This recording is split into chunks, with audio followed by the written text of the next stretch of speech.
I came to my son's house for Thanksgiving dinner, with gifts in my hands and my heart full of warmth.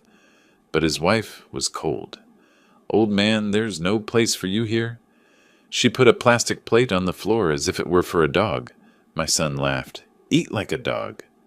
Silence froze like ice. Betrayal by blood cuts deeper than a knife. But then I said 4 words that changed everything, and they begged me for forgiveness. Before we continue, please subscribe to the channel and write in the comments what time it is where you are now.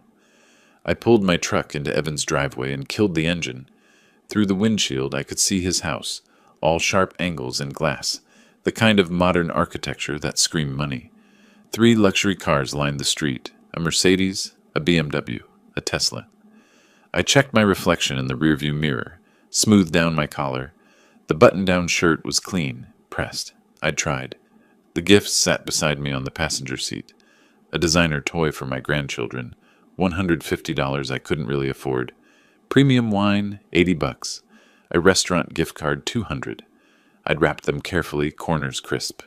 My hands were steady as I gathered them up and walked toward the front door. I helped build this, I thought. My money made this possible. The doorbell echoed inside. Footsteps approached. When Della opened the door, her eyes swept over me once, taking in my simple clothes, my aging face, and something cold flickered there before she stepped back. "You're here," she said. Not a greeting, a statement. "Happy Thanksgiving, Della. I brought some gifts for everyone." I held them up slightly. "You can put them somewhere." She didn't look at the packages, just moved aside, letting me squeeze past into the entryway. The house buzzed with conversation and laughter. A dozen people filled the living room, all strangers to me.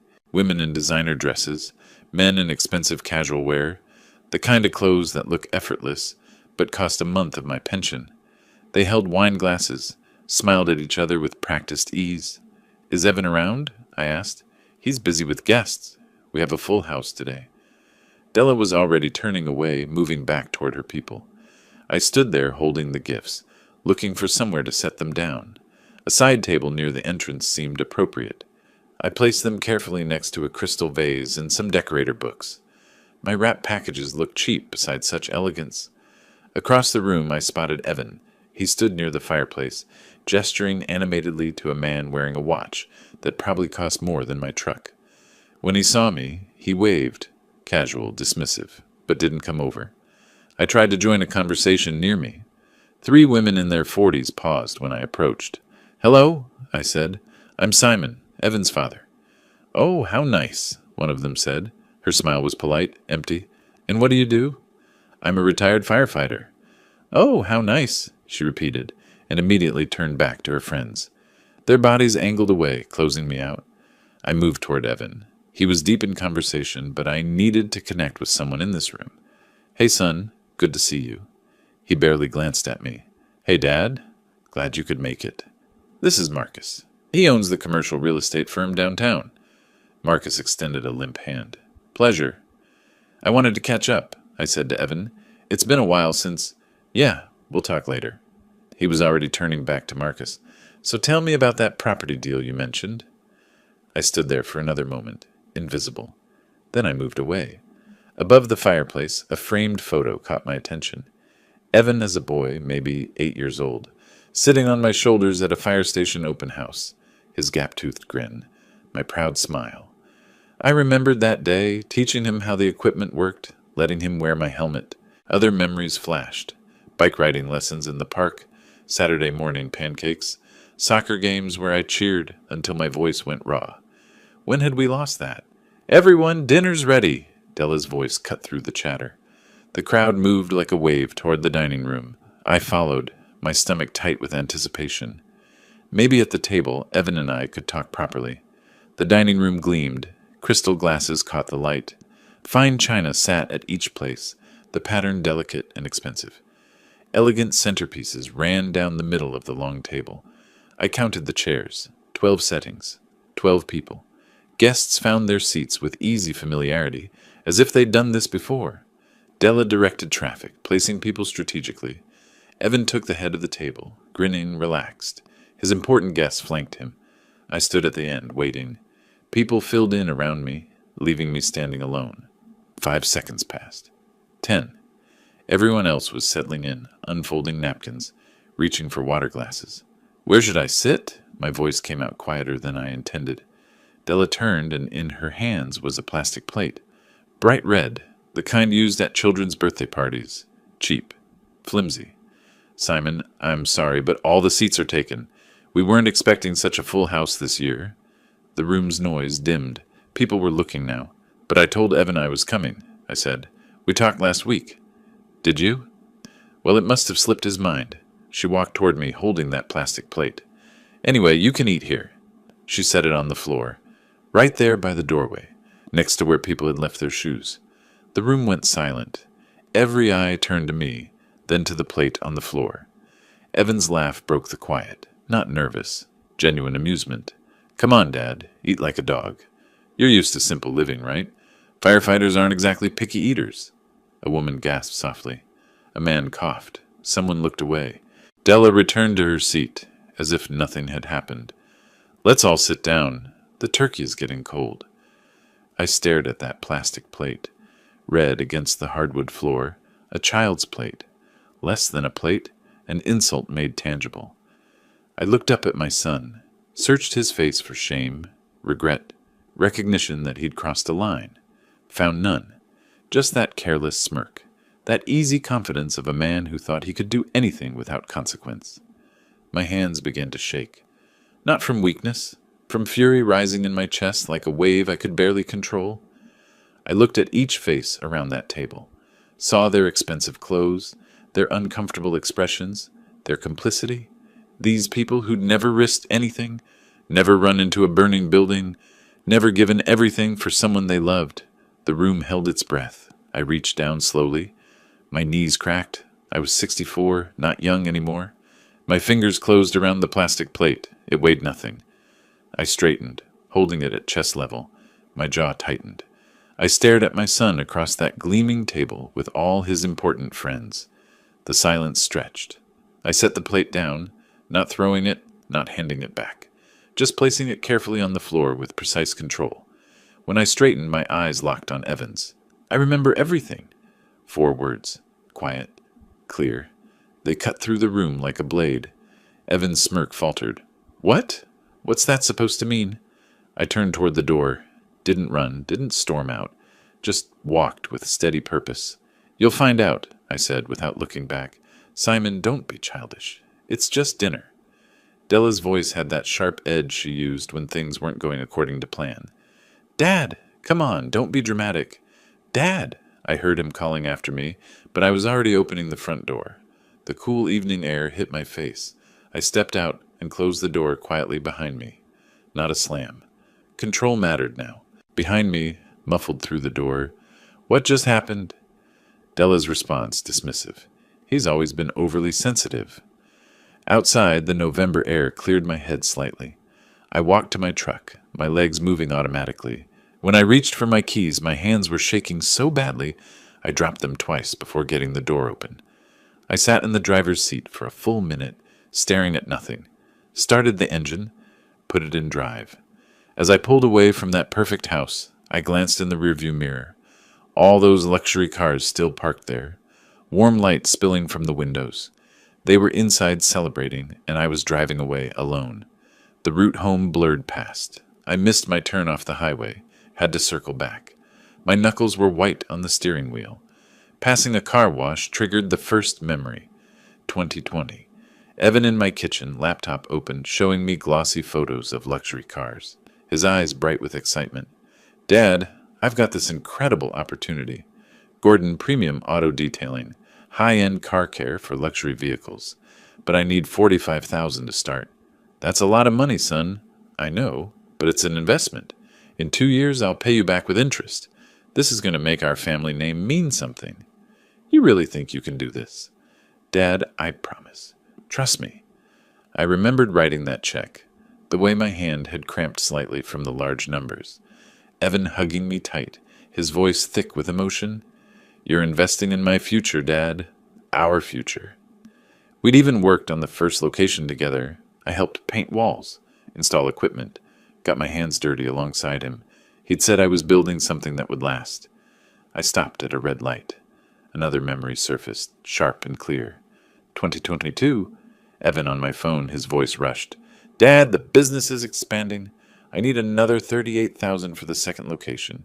Once this opens, I'll pay everything back together. Evan, you still haven't paid back the first loan. I know. But you have to spend money to make money, right? Trust me, Dad. When have I ever let you down? 2023. Another call. Just 22,000 more, Dad. Marketing and equipment. Temporary cash flow issue. You understand, right? I'm on a fixed income now, son. I'm retired. I'll pay you back, I promise. You're investing in your grandkids' future, too. 2024. 15,000. Vague explanations about unexpected expenses. My questions deflected, but I'd written the check because he was my son, and sons don't betray their fathers, right? By the time I reached my neighborhood, full dark had fallen. My house looked small, humble. Single-story, neat lawn, the place I'd lived for 30 years. It had seemed enough before I'd seen Evan's palace. I parked in the driveway and sat there, engine ticking as it cooled. Finally forced myself to get out, unlock the front door.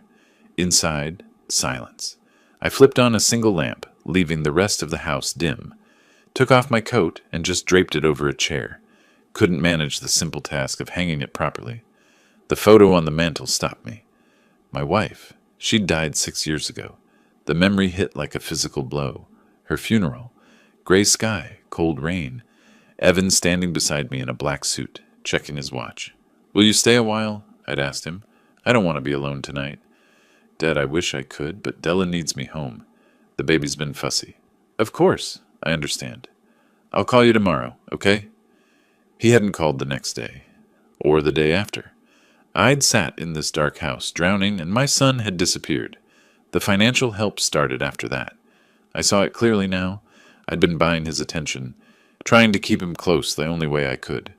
The loans weren't business investments. They were ransom payments for scraps of my son's time.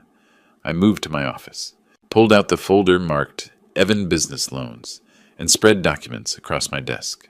Bank statements, canceled checks, printed emails, the handwritten agreements we'd signed, so casual, so trusting. I found my calculator, started adding 45,000, 38,000, 22,000, 15,000, $120,000, 5 years of promises. I organized everything chronologically, highlighted key passages in the agreements, Evan's signatures on each one right next to mine. Text messages. Thanks, Dad, you're the best. I'll pay you back soon. Emails full of gratitude and vows. Documentation. Evidence. Proof. Hours passed. I made coffee, forgot to drink it. The house stayed dark, except for my desk lamp. Outside, the neighborhood slept. I found a photo in my desk drawer. Evan at 7, gap-toothed smile, sitting on my shoulders. That fire station open house. Before everything changed. Before money became the only language between us. I traced my finger over his young face, then set the photo face down on the desk. My phone sat beside the documents. I scrolled through old messages from Evan, reading his promises. Stopped on one from 2020. You're the best dad ever. I'll make you proud. My expression hardened. I picked up a business card from my desk organizer. Robert Chen, attorney. He'd done legal work for the fire department years ago. Handled some property disputes. Good man. Fair. I programmed his number into my phone, pulled up his contact. Dawn light began creeping through the window, turning the sky from black to gray. I'd been awake all night, sitting with my documents, my memories, my calculations. My thumb hovered over the call button. $120,000. 5 years of manipulation. Tonight's humiliation. The plastic plate on the floor. My son's laughter, eating like a dog. I looked at young Evan's photo again, still face down, then at my phone. The hurt was transforming into something else. Something harder, colder, something that felt like justice. I took a deep breath. I made the call at 8 the next morning. My finger pressed the numbers with steady purpose. No hesitation left in me. The fire department's legal aid hotline for retirees connected me with a counselor who listened without interruption. I need advice about recovering money I loaned to a family member, I said. My son, he's refusing to pay it back. I'm sorry you're dealing with this. Her voice carried genuine sympathy. These situations are always painful. Do you have any written agreements or documentation? Yes. Loan agreements he signed, bank statements, text messages promising repayment. Everything. That's good. That's very good. Papers rustled on her end. Let me give you the name of an attorney who specializes in these cases. Thomas Brennan. He's helped other retirees in similar situations. I wrote the name down carefully. Thank you. I need to do this right. The next few days, I became someone I recognized from my firefighting years. Systematic, thorough, mission-focused. I spread every document across my dining table and organized them by date. Bank statements went into one pile, canceled checks in another. The loan agreements, 5 of them, each bearing Evan's careless signature, got their own section. Text messages I'd printed out, emails full of his promises, all arranged chronologically. I bought a 3-ring binder and sheet protectors, created dividers with labeled tabs, wrote a timeline on legal paper. November 2020, first loan, $45,000. March 2022, second loan, $38,000. Each entry included the amount, Evan's stated purpose, his promise of repayment. By the time I finished, the folder looked professional, official, the kind of evidence that spoke for itself. The work helped, turning grief into data, betrayal into proof. My hands stayed busy while my mind stayed sharp. Brennan's office occupied the 3rd floor of a modest building in downtown Phoenix. The waiting room held outdated magazines and a tired receptionist behind scratched glass. When he called me in, I stood, shook his hand with the firm grip my father taught me. His office smelled like old paper and coffee. He gestured to a chair across from his desk, and I sat, opening my folder with care. This is thorough, Brennan said, flipping through pages. He was late 50s, graying at the temples, reading glasses perched on his nose. You've documented everything well. Mr. Gordon, under Arizona law, we can pursue this. Family loans are enforceable contracts if there's evidence of intent to repay. So I have a case. You have the foundation of a case. He set down one document, picked up another. But I'll be honest, we need more. We need proof your son used this money for the stated business purposes and evidence of his current financial capacity. That's where investigation comes in.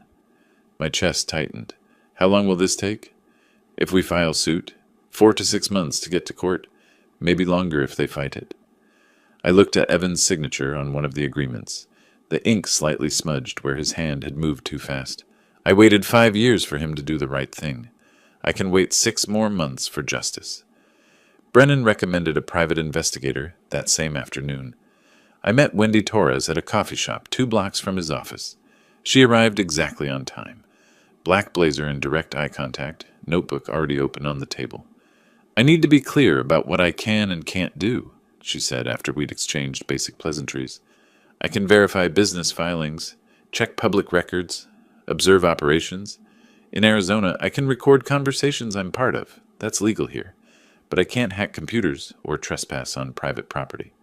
I just need the truth. I wrapped both hands around my coffee cup. What's his business really like? Is he actually successful or is it all for show? I'll find out. Give me 2 weeks for the initial investigation. I'll document everything legally admissible. That's all I'm asking for. Facts. She smiled slightly. You'd be surprised how often facts are enough.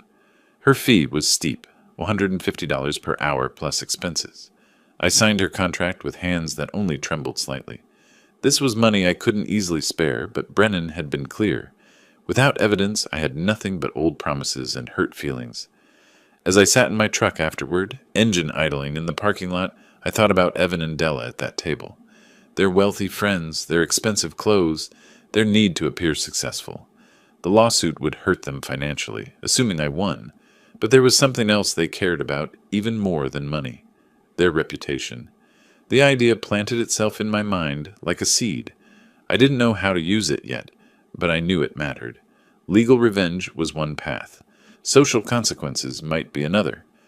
A few days later, I drove to the cemetery with flowers.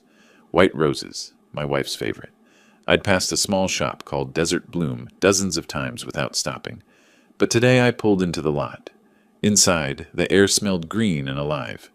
A woman around my age stood behind the counter, arranging carnations in a vase. She looked up and smiled. the first genuine smile I'd seen directed at me in weeks. "Can I help you find something?" "White roses," I said, "for my wife's grave." "These ones are beautiful. They're popular this time of year." She selected a dozen with careful hands, wrapping them in brown paper. "I'm sorry for your loss. How long has it been?" 6 years, but some days it feels like yesterday." Her eyes softened with understanding. "I lost my husband 4 years ago. The missing doesn't really go away, does it? It just becomes part of you." Something in my chest loosened at her words. "No, it doesn't go away. I'm Gloria, by the way. Come back anytime. Flowers have a way of helping, even just being around them." I paid for the roses and left, but her name stayed with me. Gloria, the warmth in her voice, the recognition of shared pain. At the cemetery, I knelt beside the headstone and placed the flowers in the built-in vase. Usually I talk to my wife here. Updates about life, apologies for not visiting more often. Today I stayed quiet, just knelt in the grass with my hand on the cold stone. "I'm doing something you probably wouldn't approve of," I finally said. "Going after Evan legally. But you didn't see how he treated me. You didn't see the person he's become." Wind moved through nearby trees. A bird called somewhere close. "I met someone today, just briefly. A woman at the flower shop. She was kind. I'd forgotten what that felt like." I touched the stone once more, then stood. My knees protested. 64 years old, body remembering every fire I'd run into, every ladder I'd climbed. Driving home, I thought about Gloria's face. Not my grief, not Evan's betrayal, but that unexpected moment of human kindness from a stranger who understood loss. As I pulled into my driveway, I realized something had shifted. I wasn't just planning revenge. I was starting to imagine what life might look like after. 2 weeks later, Wendy called. "We need to meet," she said. "I've got information you'll want to see in person." The diner she chose sat on the edge of downtown Phoenix, the kind of place with cracked vinyl booths and coffee that tasted like burnt rubber. She was already there when I arrived, folder open in front of her. I slid into the booth across from her. She didn't waste time. "Your son's in trouble." She turned the folder so I could see. Photographs, documents, printed screenshots. "The business looks good from outside, but the books tell a different story." She laid out photos of Evan's 3 locations. Gordon Premium Auto Detailing, each with expensive signage and clean storefronts. Then she showed me the collection notices she'd photographed through windows. Past due rent payments. Final warnings. How bad is it? 2 of 3 locations losing money. $180,000 in bank debt. Behind on rent at 2 properties. If he doesn't turn it around soon, he's looking at bankruptcy. I stared at the numbers, the notices, the evidence of failure hidden behind that successful facade. So he needed my money just to stay afloat. More than that, he still needs money. That's probably why he cut you off. You weren't useful anymore after you retired. The words hit like a physical blow, but I kept my face neutral. That's exactly what happened. Wendy pulled out her phone, scrolled to a website. "One more thing. They're throwing a charity gala next month. Fancy event, $500 per ticket. They're all over social media playing the generous benefactors." She showed me the screen. Evan and Della in formal wear, arms around each other, smiling at the camera. The event description talked about community leadership, giving back, supporting children's literacy. I felt something cold settle in my chest. Benefactors. They won't pay back the man who funded their life, but they'll throw a party to look charitable. The hypocrisy is pretty breathtaking. Thought you'd want to know. I do. I studied the date, December 15th, less than 3 weeks away. This is perfect, actually. Perfect how? I'm not sure yet, but I'll figure it out. I took copies of everything, thanked Wendy, asked her to keep monitoring their social media. Then I drove straight to Brennan's office with the evidence. He reviewed each document with growing satisfaction, making notes on his legal pad, highlighting specific sections. "This strengthens our case significantly," he said. "It shows he received money, used it for business as claimed, but mismanaged funds. We're ready to file soon." I left his office feeling the legal side was solid, but my mind kept returning to that gala photograph. Evan's confident smile, Della's elegant dress, their performance of generosity and success. 3 days later, I returned to Desert Bloom. Gloria looked up from a floral arrangement when the bell chimed. Her face brightened with recognition. Back so soon?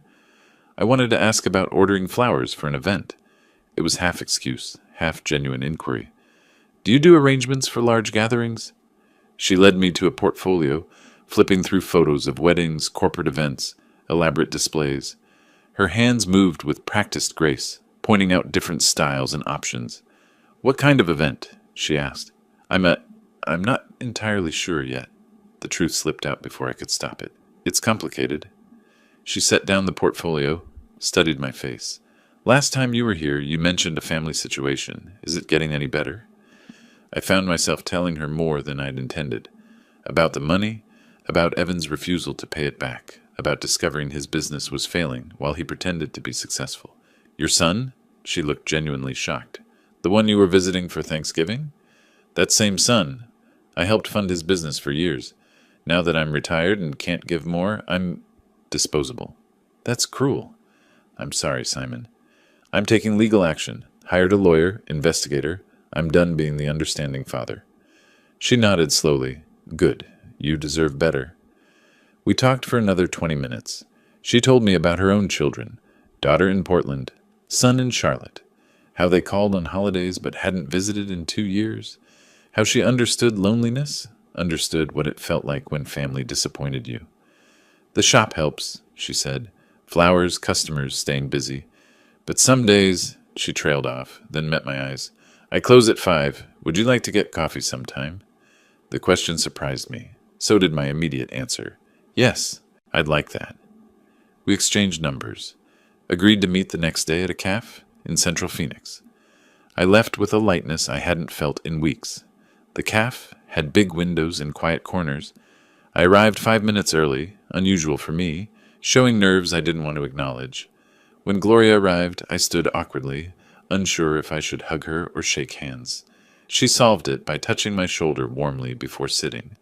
Tell me about being a firefighter, she said. You must have some incredible stories. 32 years of them. Some scary, some funny, some that still keep me awake at night. What made you do it? Run into burning buildings when everyone else runs out? I thought about it, watching steam rise from my coffee. Honestly, I liked helping people. Sounds simple, but that's what it was. You make a difference when you pull someone out of a fire or save their home. You still help people, don't you? Her insight caught me off guard. That's who you are? I try to be, even when they don't deserve it. Maybe it's time to help yourself first. We talked for over an hour. She told me about buying the flower shop 15 years ago, how it had saved her after her husband's death, how working with living things with beauty gave her purpose when grief threatened to swallow her whole. I told her about the firehouse, the brotherhood, the satisfaction of work that mattered, about my wife and the hole her absence left, about feeling lost in retirement, like I'd stopped being useful. You're not useless, Gloria said firmly. You're just between chapters. I realized I was smiling, had been smiling for the past 10 minutes. When was the last time that happened? When we finally left, we stood by our cars in the parking lot, neither wanting the conversation to end. I'm glad you came back to my shop that day, she said, her hand resting lightly on my arm. So am I. I drove home as the sun set, painting the desert sky orange and pink. In the passenger seat sat Wendy's folder, evidence of Evan's lies, proof of his failures, ammunition for the lawsuit. My phone held Gloria's contact, her warmth, the possibility of something beyond anger and betrayal. I sat in my truck outside my house for a long time, engine ticking as it cooled, held my phone in one hand, Wendy's folder in the other. One represented everything that had gone wrong. The other represented something that might go right. I wasn't sure which one I was more afraid of. Brennan filed the lawsuit the following week. The process server, a woman in business casual, walked into Gordon Premium Auto Detailing's main location at 2 in the afternoon. Evan was standing beside a Tesla, showing a client paint protection packages on an iPad. Professional, confident, the image of success. Evan Gordon? He turned, confused. Yes? She handed him the manila envelope. You've been served.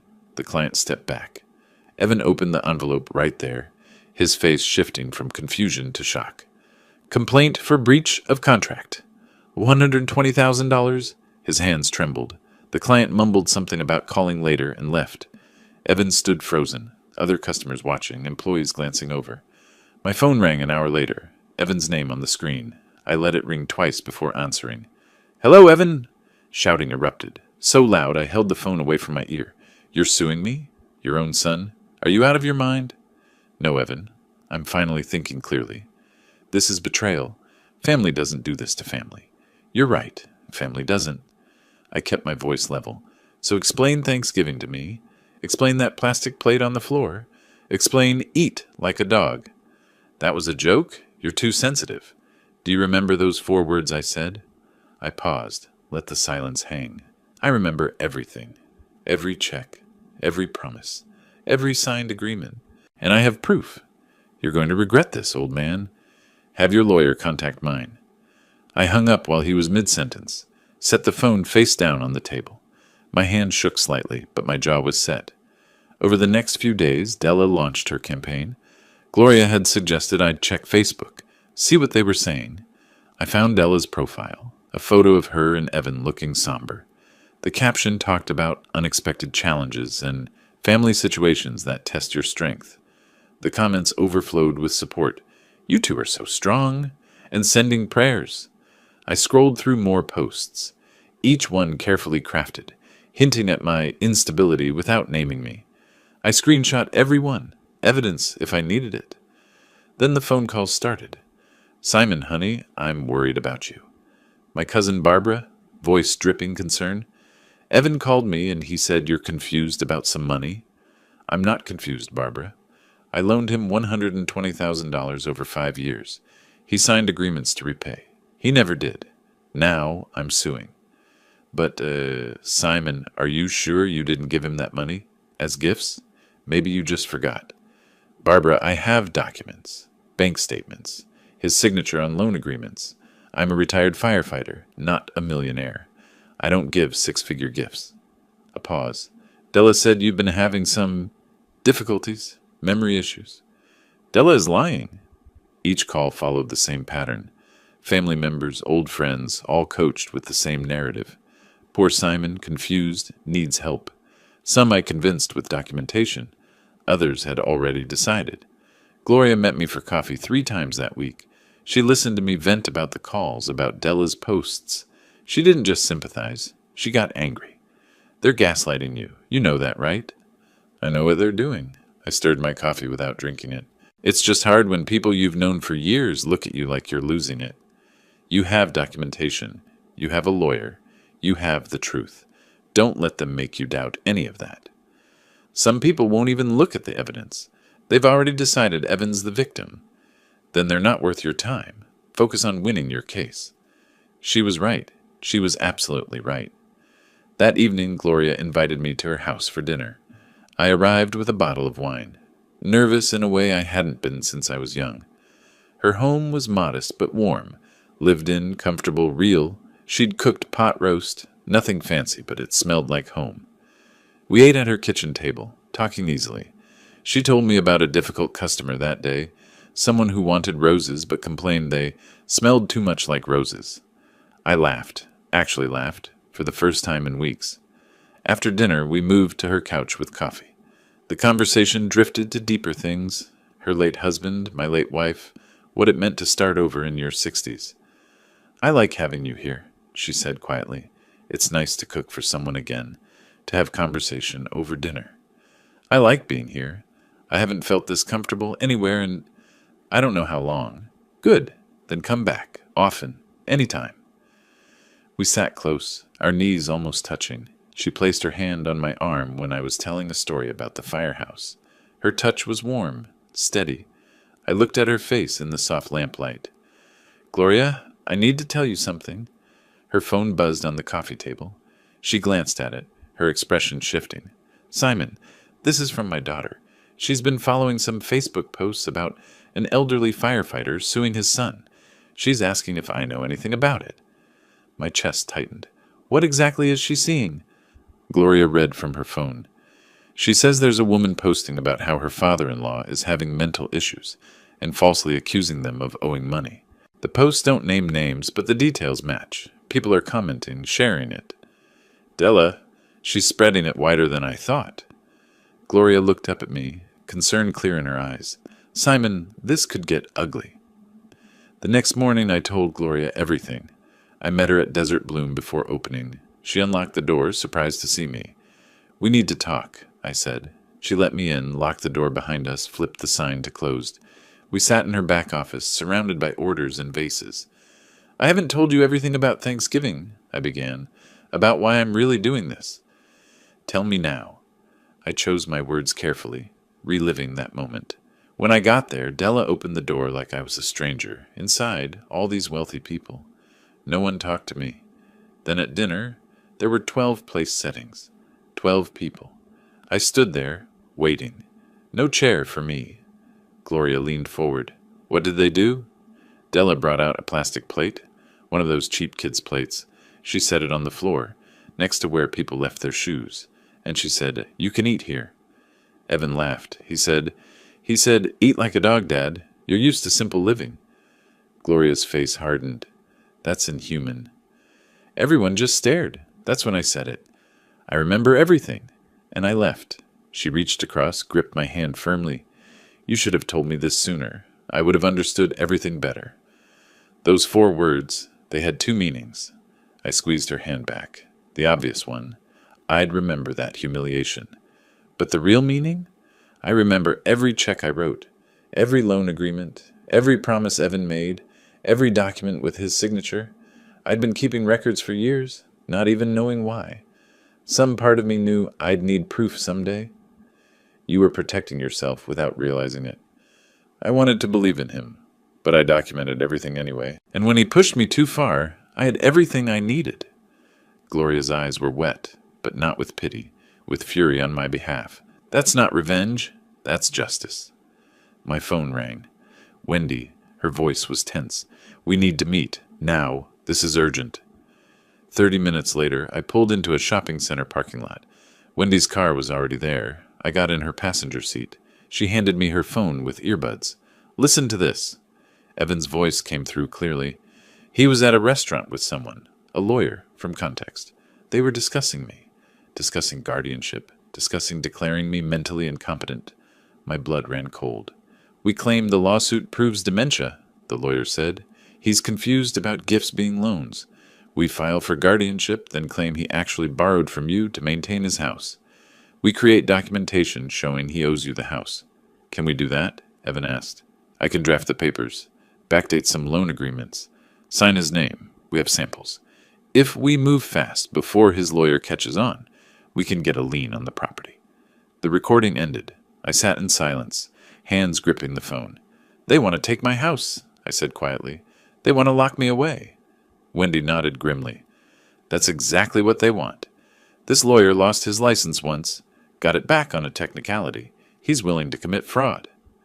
I called Gloria from the parking lot. I need your help. Can you meet me at a notary office? Text me the address. I'll be there in 20 minutes. At the notary's office, a small storefront operation, I explained what I needed. The notary, a middle-aged woman who'd seen everything, pulled out forms without blinking. A will leaving my house and assets to the firefighters' benevolent fund. Medical power of attorney to Gloria. Financial power of attorney to Gloria, with strict limitations. When it was Gloria's turn to sign as my attorney-in-fact, she hesitated, pen hovering. I covered her hand with mine. Please, I trust you. She looked at me for a long moment, then signed. We went directly to Brennan's office. Late afternoon light slanted through the windows. I handed over Wendy's recording device and printed transcripts. Brennan listened, jaw tightening. He made notes rapidly, occasionally muttering, "Unbelievable! This is textbook elder abuse." He pulled up Arizona statutes on his computer, showing us criminal penalties. Then he started drafting motions, typing fast. After an hour, he handed me copies. We're filing these tomorrow morning, first thing. A restraining order preventing them from filing guardianship petitions or property claims. And I'm amending our complaint to include attempted fraud and conspiracy. He looked at me seriously. This actually strengthens our case, shows consciousness of guilt. But Simon, you need to understand. They're desperate. Desperate people are dangerous. Watch your back. He won't be alone, Gloria said firmly. I'll make sure of that. Evening fell as we left Brennan's office. The sky turned orange and purple. I started toward my truck, but Gloria stopped me. Leave it. We'll get it tomorrow. You're coming with me. She said it with finality. I nodded, got in her car. As she drove through Phoenix streets, we were mostly quiet, processing the day. Gloria reached over, briefly squeezed my hand on the armrest. I didn't let go. We drove the rest of the way holding hands. You're staying at my house, she said, for a few days at least. I don't want to put you in the middle of this. Evan and Della are. I'm already in the middle of it. I signed those documents. I'm your attorney in fact. More than that, I care about you. You're not facing them alone. Gloria, I don't know what I did to deserve. You didn't do anything. Sometimes good people find each other when they need each other most. That's all this is. It's more than that. For me, it is. She squeezed my hand tighter. For me, too. Now let's get you home. My home. Our home. For now. I looked at her profile in the fading light. This woman who barely knew me weeks ago and was now letting me into her life, putting herself at risk by opposing my family. For the first time in years, I wasn't alone in this fight. 2 weeks passed in a strange sort of peace. Living with Gloria felt less like staying with someone and more like coming home. We developed rhythms. Morning coffee together at her kitchen table. She'd leave for the flower shop with a kiss on my cheek. I'd handle legal calls and documents at her dining table. Evenings we cooked together, talked about anything except Evan and lawsuits. But the gala approached. December 15th. I'd been watching their social media promotion. Glossy photos, hashtags about community leadership, ticket prices that could feed a family for weeks. I made a phone call to the Firefighters Association president. Jake, I saw that Evan and Della are hosting this big charity event. Made me think. We do charity work every day, just without the fancy venue. What are you thinking, Simon? Maybe it's time people remembered what real community service looks like. Retired guys living on pensions, still volunteering, still helping. Jake understood immediately. A newspaper piece. I know someone at the Chronicle.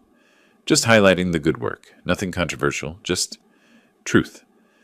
The reporter who interviewed me was young, earnest. She asked about my years of service, what retirement meant, how I stayed connected to the community.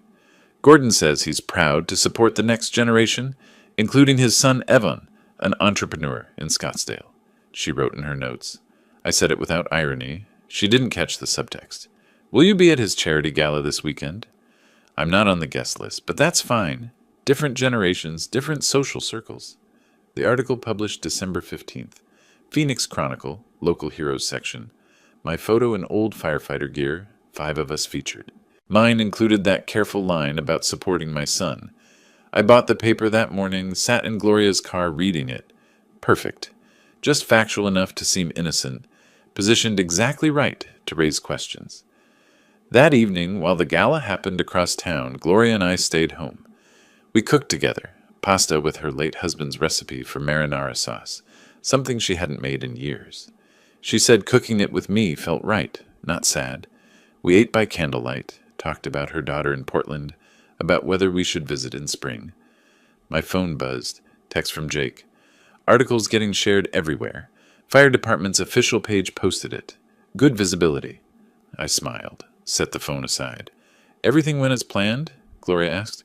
Better than planned. Does it feel good? The revenge? I considered her question. It's not about feeling good. It's about them understanding that actions have consequences, that they can't just erase me and expect no one to notice.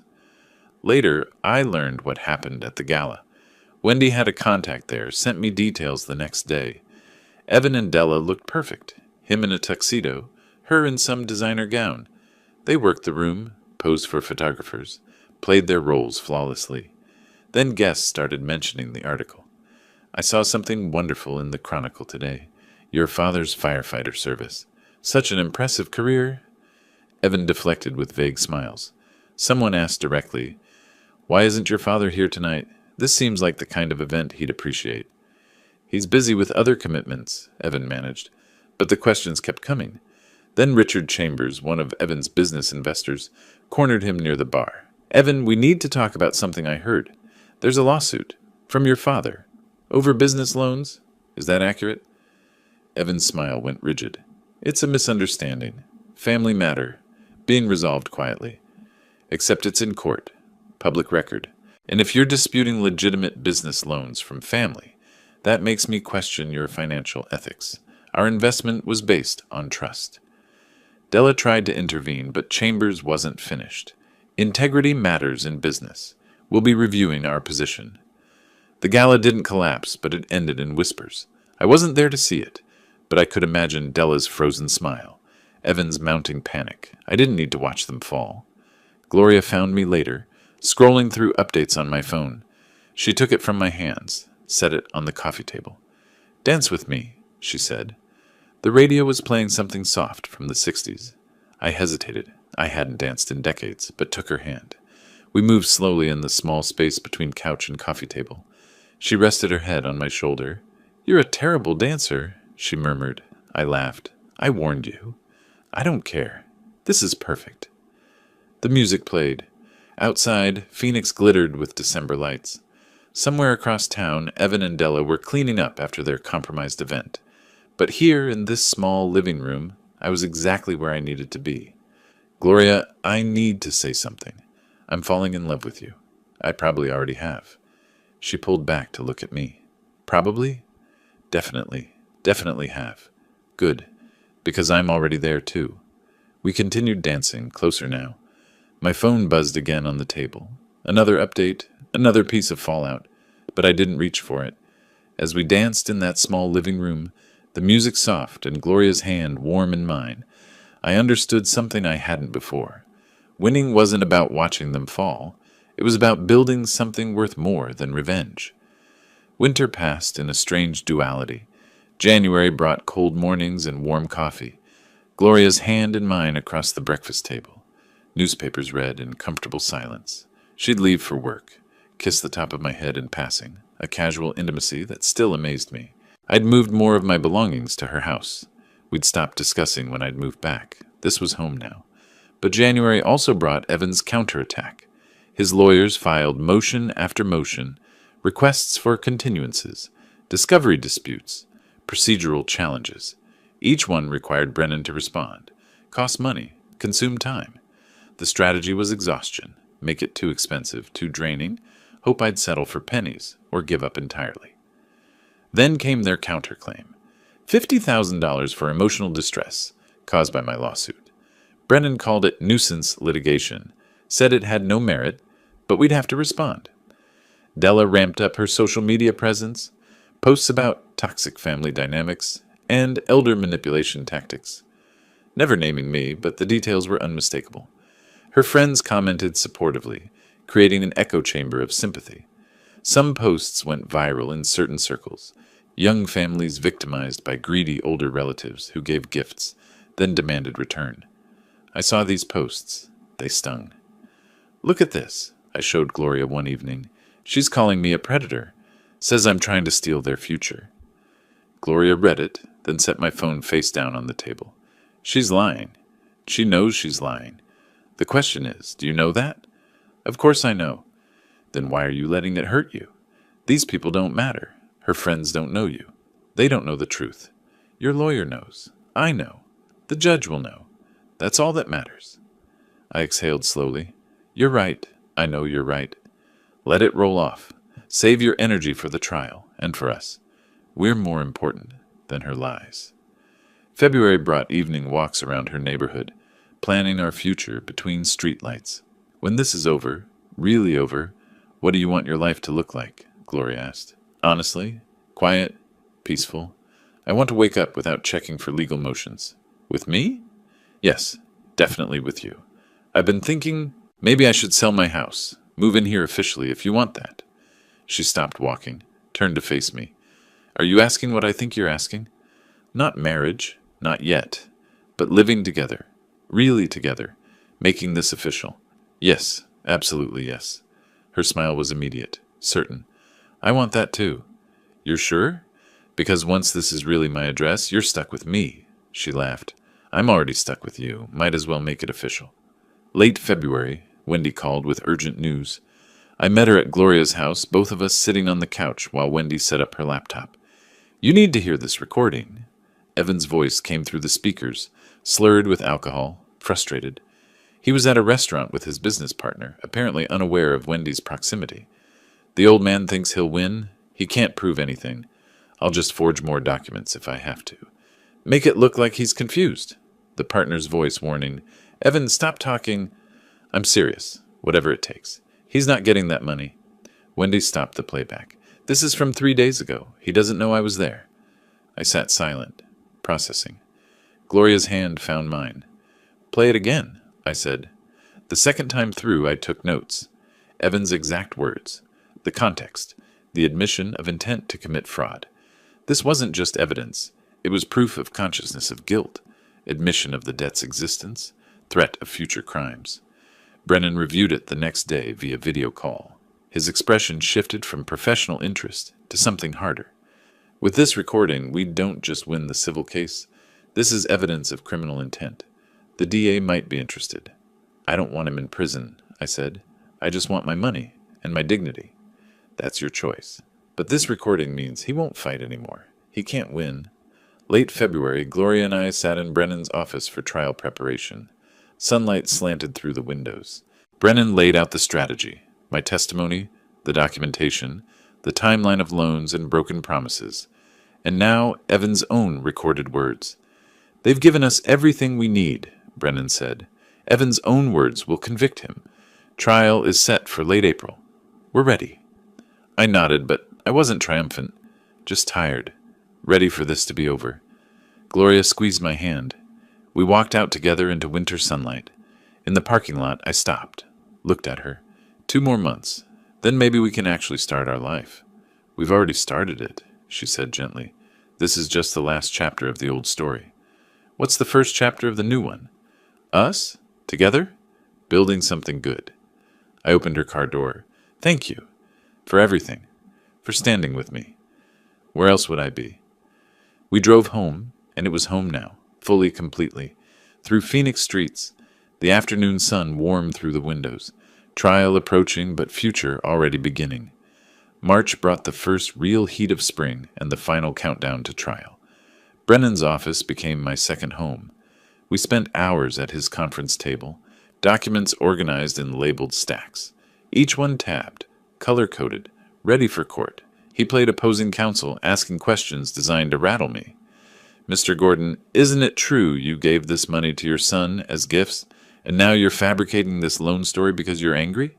I pointed to a document. Here's his signature promising repayment. Here's a text message. I'll pay you back, Dad. I promise. These aren't gifts. Brennan nodded.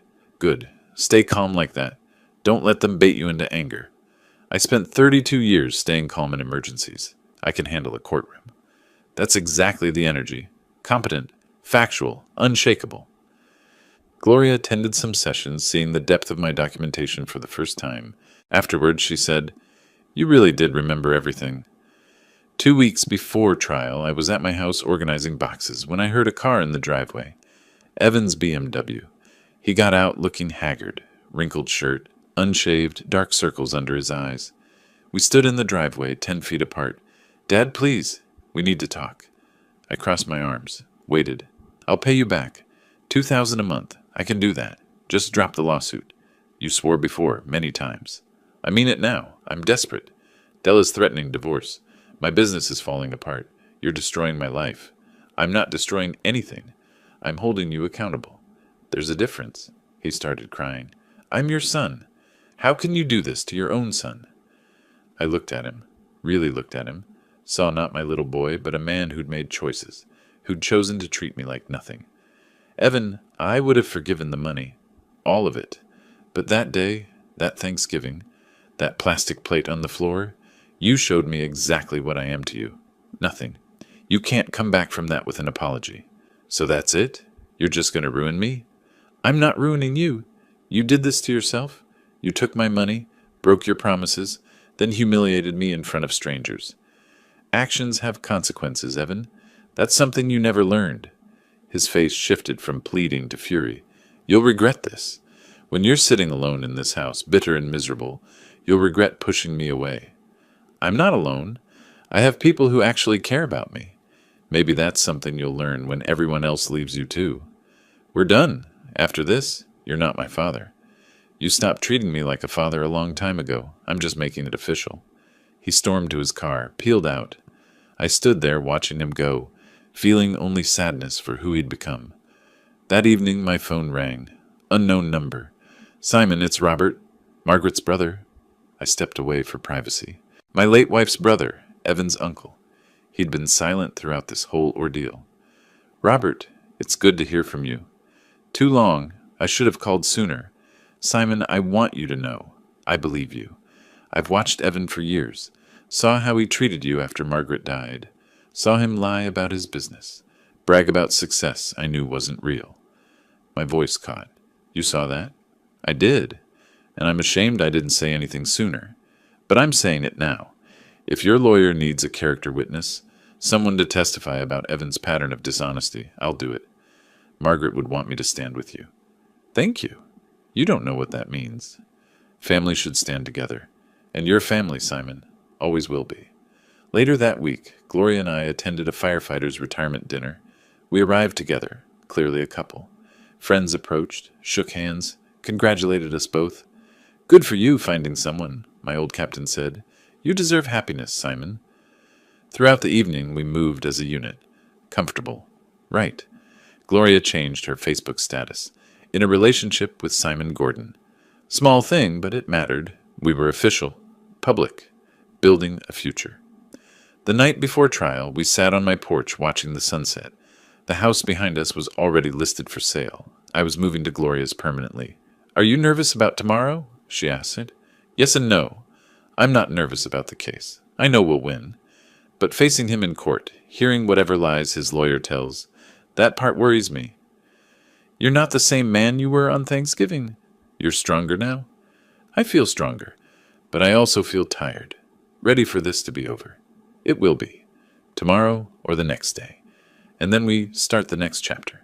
I squeezed her hand. Together? Together? Officially, publicly, permanently, if you'll have me. I'll have you. I want nothing more than to build a life with you. As the sun disappeared behind the mountains, painting the sky orange and purple, I felt ready, not just for the trial, but for whatever came after. The courthouse stood solid and imposing in the June morning heat. Gloria, Brennan, and I walked through security together. My suit was simple but clean, professional. On the elevator, we rode in silence. When the doors opened, Evan and Della were already there, talking with their lawyer. We made brief eye contact. No greeting, just acknowledgement. The courtroom was formal. Wood paneling, high ceilings, the weight of justice in every detail. We took our seats at the plaintiff's table. Gloria sat in the gallery directly behind me, close enough that I could feel her presence. Judge Patricia Martinez entered. 50s, professional, no nonsense. Court was in session. Brennan presented methodically. Timeline first. Loans from 2020 through 2024, totaling $120,000. Bank statements showing transfers. Loan agreements with Evan's signature. Text messages. I'll pay you back, Dad. I promise. Emails confirming intent to repay. Wendy Torres testified about her investigation. Evan's business struggles. The mounting debts. The 3 locations barely surviving. Then came the recording. Brennan set up the context. Explained how it was legally obtained. Then played it. Evan's voice filled the courtroom. The old man thinks he'll win. He can't prove anything. I'll just forge more documents if I have to. Make it look like he's confused. The silence afterward was profound. Evan's lawyer objected. Overruled. The recording was admissible. I glanced at Evan. He had his head in his hands. Della sat rigid beside him, crying quietly. Evan's lawyer tried a different approach. Couldn't dispute the money, so he argued these were gifts, twisted into loans by a vindictive father. It was weak. Judge Martinez's expression showed she wasn't buying it. After a brief recess, the judge returned with her ruling.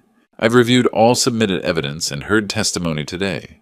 This is straightforward breach of contract with the complication of family dynamics.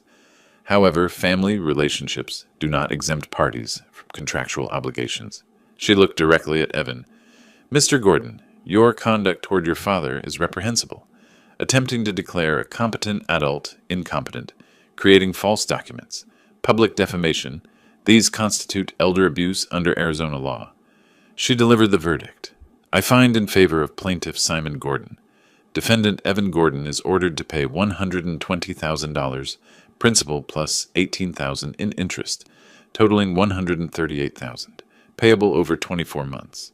Additionally, I award $15,000 in damages for emotional distress and defamation.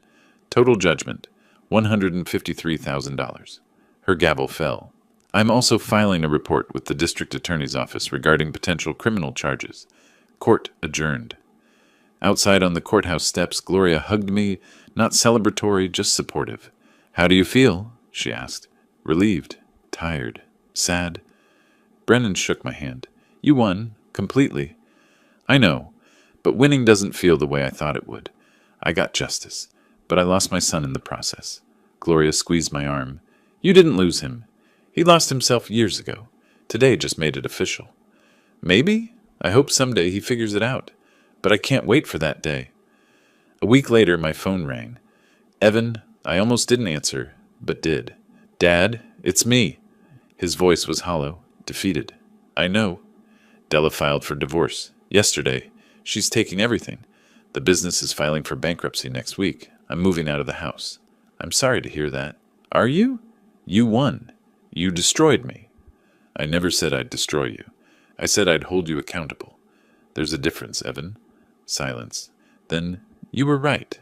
About everything. I was an idiot. You can pay the judgment in installments like the court ordered. And Evan, if you actually change, really change, call me someday. Maybe we can figure out how to be father and son again. But I'm not waiting for that. I'm moving forward with my life." "Okay." Just that. Then he hung up. Weeks later, I stood on my porch with Gloria. The house had a sold sign now. We were watching another Arizona sunset, hands intertwined. "You really think he can change?" she asked. "I don't know. Maybe. He's my son. I have to believe it's possible." "But you're not putting your life on hold waiting for it." "No. I spent too many years waiting for him to do the right thing. We're building our life now. Together. I like the sound of that. Our life." I looked at the sunset, all those shades of orange and purple that had become familiar over these months of transformation. "You know what's funny? 6 months ago I came to his house for Thanksgiving, hoping for family. Now I've got you, and that's more family than I've had in years." She smiled. "That's not funny. That's perfect." We stood in comfortable silence. The evening air was warm, gentle. Somewhere across Phoenix, Evan was rebuilding from nothing. Maybe he'd find his way, maybe not. But my story wasn't about him anymore. "Ready to start the next chapter?" I asked. "Been ready since the day you walked into my flower shop." We went inside together, leaving the porch and the past behind, walking into the life we'd built from ashes and unexpected kindness. A life worth more than any revenge could ever be. If you like this story, please like this video, subscribe to the channel, and share your impressions of this story in the comments. To listen to the next story, click on the box on the left. Thank you for watching.